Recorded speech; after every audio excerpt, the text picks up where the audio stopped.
Halo guys, kembali lagi bersama aku Tediansi di sini. Pernah nggak kalian tuh membayangkan bahwa kekerasan ekstrim terjadi di negara yang selama ini dipandang aman dan menjunjung tinggi hak asasi manusia? Hal ini terungkap dalam kasus Anders Behring Breivik di Norwegia pada tanggal 22 Juli 2011. Dalam satu malam, puluhan remaja kehilangan nyawa akibat serangan teror yang memperlihatkan kegagalan pencegahan radikalisasi dan keterlambatan respon negara. Tragedi ini tidak hanya meninggalkan luka mendalam bagi para korban, tetapi juga menjadi pengingat bahwa bahaya dapat tumbuh dari dalam masyarakat ketika tanda-tanda peringatan diabaikan dan sistem negara terlambat melindungi yang paling rentan. Oke, seperti apa kasusnya? Kita langsung aja masuk ke isi pembahasannya.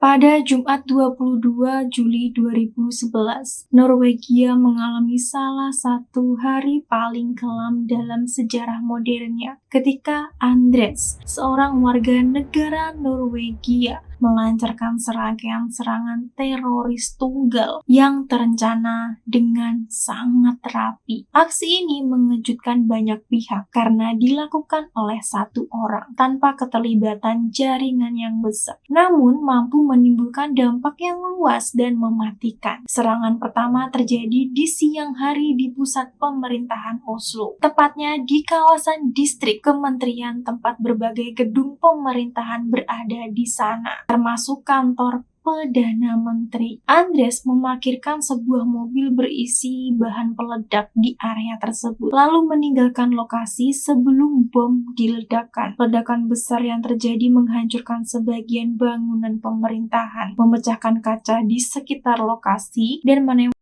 8 orang serta melukai lebih dari 200 lainnya. Suasana pusat kota langsung berubah menjadi kacau, penuh puing, asap, dan kepanikan di mana-mana, guys. Serangan ini segera memicu keadaan darurat nasional. Aparat keamanan menutup wilayah pusat kota, layanan transportasi dihentikan, dan rumah sakit berada dalam kondisi siaga penuh. Pada saat itu, serangan tersebut dipandang sebagai serangan langsung terhadap institusi negara Norwegia, sekaligus menimbulkan kekhawatiran luas bahwa negara yang selama ini dikenal aman sedang menghadapi ancaman terorisme yang serius. Beberapa jam setelah ledakan bom di pusat kota Oslo, pada hari yang sama, 22 Juli 2011, Anders melanjutkan aksinya ke lokasi kedua, yaitu di Utoya, sebuah pulau kecil di Danau Tyrifjorden yang terletak sekitar 40 km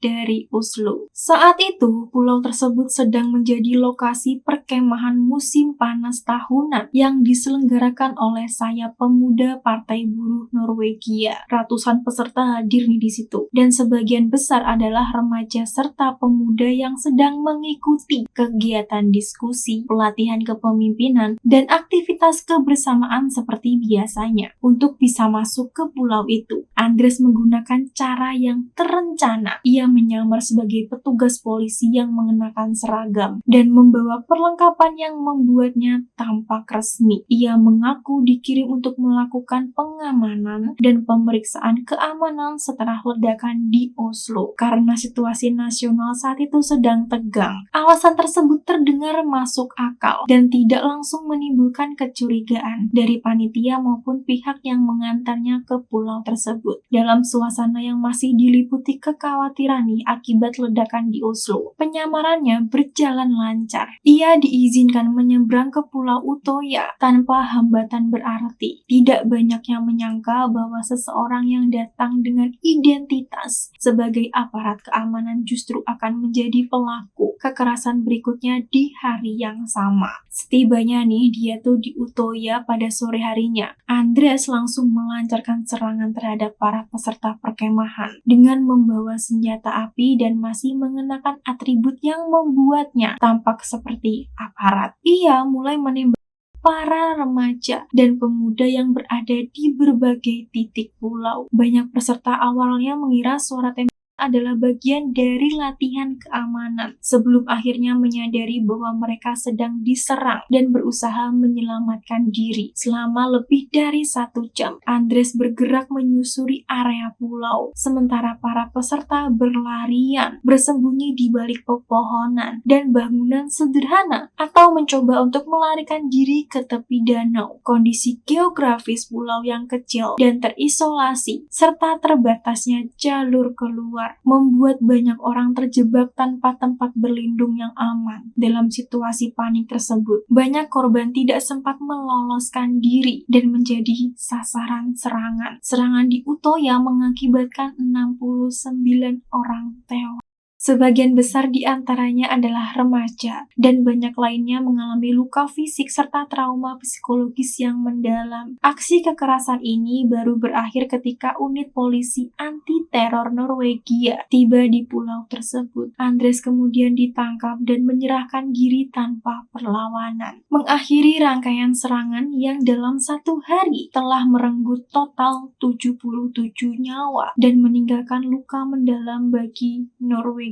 Setelah ditangkap pada 22 Juli 2011 nih, Andres langsung ditahan oleh otoritas Norwegia dan didakwa atas serangkaian tindak pidana berat, termasuk terorisme dan pembunuhan massal. Dalam tahap pra-persidangan, kasus ini menjadi semakin kompleks karena adanya 2 pemeriksaan psikiatrik dengan kesimpulan yang saling bertentangan. Pemeriksaan pertama menyatakan bahwa Andres menderita skizofrenia dan gangguan jiwa berat, sehingga dinilai tidak dapat dimintai pertanggungjawaban pidana atas perbuatannya. Namun pemeriksaan kedua justru menyimpulkan bahwa ia tidak mengalami gangguan jiwa berat, melainkan memiliki gangguan kepribadian antisosial dan narsistik yang tidak menghapus tanggung jawab pidana. Dalam persidangan pidana yang berlangsung di Pengadilan Distrik Oslo, majelis hakim akhirnya memilih dan menguatkan hasil pemeriksaan kedua. Pengadilan menyatakan bahwa Andres sepenuhnya bertanggung jawab secara hukum atas tindakannya. Ia kemudian dijatuhi hukuman 21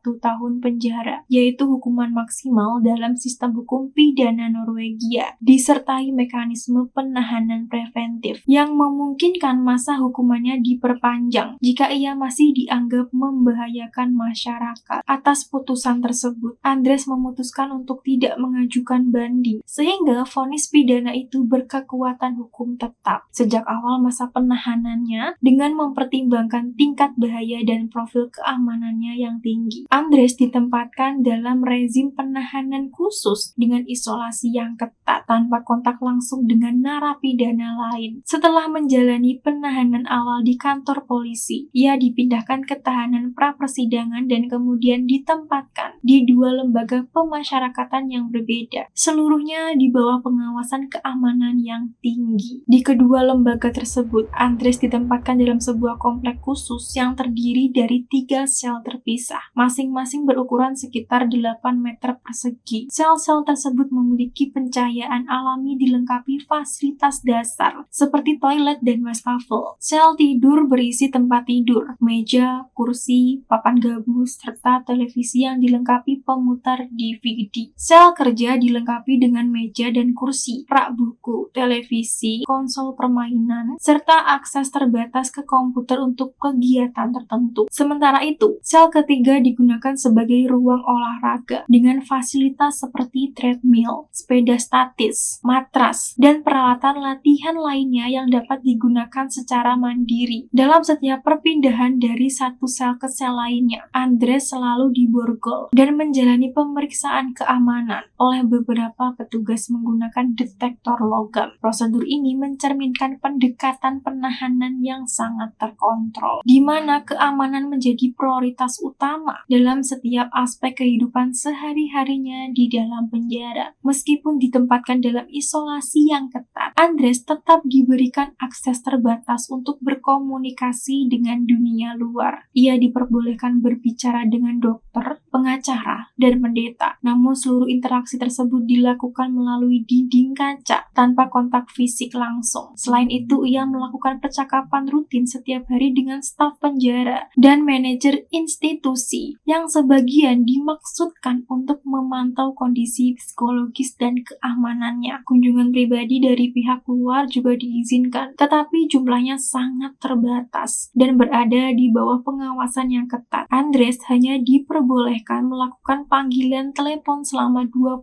menit setiap minggu. Dengan ketentuan seluruh percakapan tersebut disadap, ia juga dapat berkomunikasi melalui surat. Namun, semua korespondensi dibuka, dibaca, dan disensor terlebih dahulu oleh petugas sebelum diteruskan atau diterima. Dalam hal privasi, Andres berada di bawah pengawasan kamera hampir sepanjang waktu di seluruh area penahanan, kecuali di sel malam tempat ia tidur. Selain itu, setiap kali ia dipindahkan masuk atau keluar dari penjara, ia harus menjalani pemeriksaan telanjang di hadapan beberapa petugas. Rangkaian pembatasan ini mencerminkan pendekatan keamanan yang sangat ketat, sekaligus menjadi dasar utama sengketa hukum yang kemudian ia ajukan terkait dugaan pelanggaran hak asasi manusia selama masa penahanannya. Merasa bahwa kondisi penahanannya melanggar hak asasi manusia, Andres kemudian mengajukan gugatan perdata terhadap Kementerian Kehakiman Norwegia dengan mendasarkan gugatannya pada pasal 1 dan pasal 8 Konvensi Hak Asasi Manusia Eropa. Ia berpendapat bahwa isolasi jangka panjang, pembatasan komunikasi, pengawasan intensif, serta pemeriksaan telah merupakan perlakuan tidak manusiawi dan merendahkan martabat, serta pelanggaran terhadap hak atas kehidupan pribadi. Setelah melalui proses persidangan perdata pada 20 April 2016, Pengadilan Distrik Oslo memutuskan bahwa kondisi penahanan Andres memang melanggar pasal 3 ECHR karena isolasi yang terlalu lama, tidak sepenuhnya diperlukan, tidak diimbangi dengan tindakan kompensasi yang memadai, serta berdampak negatif terhadap kondisi mental dan kognitifnya. Namun, pengadilan menolak klaim pelanggaran pasal 8. Sebagai konsekuensi dari putusan tersebut, pengadilan menjatuhkan kewajiban kepada negara Norwegia untuk membayar kompensasi finansial sebesar NOK 330.939,50 khusus untuk biaya pengacara dalam perkara tersebut. Oke, seperti itu aja pembahasan dari kasus ini. Pesan hidup apa yang bisa kita ambil dari kasus ini, guys?